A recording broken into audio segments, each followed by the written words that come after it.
salah satu media yang popular di Malaysia. Industri filem mula berkembang pada sekitar tahun 1960-an. Menurut Mahathir J. Mourad, filem yang berbahasa Melayu dan membincangkan persoalan masyarakat Melayu dikatakan sebagai filem Melayu dan filem Malaysia. Manakala dialek didefinisikan sebagai kepelbagaian bahasa atau lorak. Terdapat pelbagai variasi dialek yang dipertuturkan oleh masyarakat.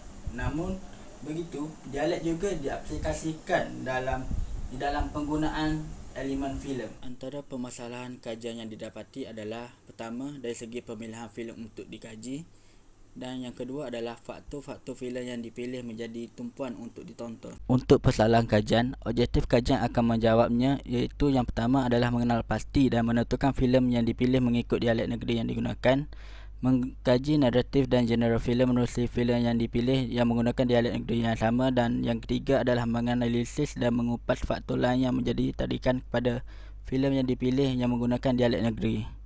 Antara kepentingan kajian, pertama berkaitan dengan dialek yang dipertuturkan dalam 6 buah filem tempatan, kedua dapat menyatu padukan masyarakat antara negeri di Malaysia, dan yang ketiga memudahkan seseorang untuk berkomunikasi dan membantu individu untuk mengenal pasti identiti penuturnya. Batasan kajian yang didapati adalah beberapa buah filem tempatan di Malaysia, iaitu filem Melayu tempatan yang menggunakan dialek negeri masing-masing, yang terdiri pada 6 buah filem yang berbeza mengikut 3 dialek yang dipilih. Ini adalah senarai kajian lepas yang digunakan oleh pekaji sebagai sumber rujukan dalam melengkapkan kajian yang dijalankan oleh pengkaji. Pengkaji telah menjalankan kajian dengan menggunakan kaedah kajian reka bentuk secara kualitatif dan kuantitatif. Untuk kaedah kualitatif, pengkaji telah membuat pemerhatian dengan menonton filem-filem yang terpilih untuk penghayatan dan pemahaman kajian.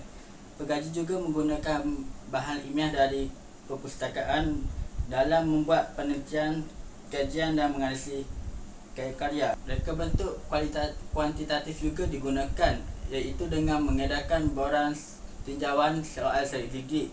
Ini adalah untuk mendapatkan data yang tepat dan telus dalam menganalisis objektif kajian.